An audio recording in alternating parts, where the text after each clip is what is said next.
Meet the new Barbie hologram, a virtual Barbie in a box that responds to questions and follows commands. It's the most buzzed about item right now at Mattel, the world's largest toy company. Industry expert Chris Burns says hologram Barbie is at the forefront of technology. It's a way of taking what we see around us, which is the digital assistant, and interpreting it in a way that's relevant and resonates to kids. I mean, a kid is not going to want to sit and talk to a black box all afternoon, right? But if they're sitting and talking to Barbie, and Barbie's responding to them and going through all kinds of different activities, it really does become sort of a wonderful relationship. It's a relationship that few middle-class kids are likely to experience, as the price tag is expected to be high, under $300. A more affordable toy called Thumbchucks retails for $7.99 and is expected to be a big seller this year. It's a simple toy that uses social media to create a community of players who promote Thumbchucks with tricks they've developed and then showcase online.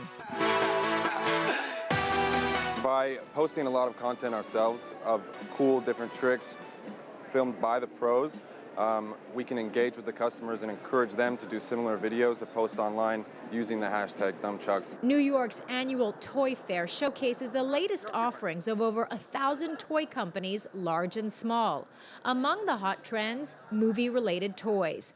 This year, Playmobil is coming out with items related to the original Ghostbusters film, marking the company's entry into movie licensing.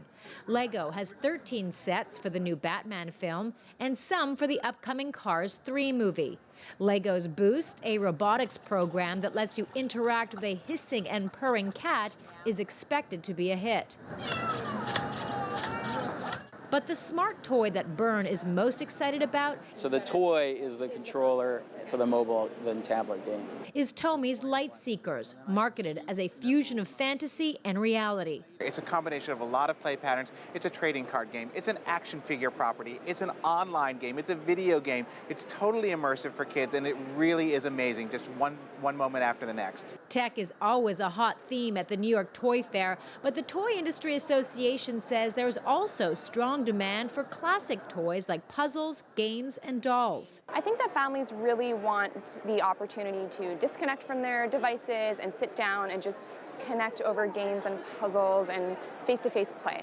The global toy industry, with revenues hovering at around $84 billion in 2015, is truly international.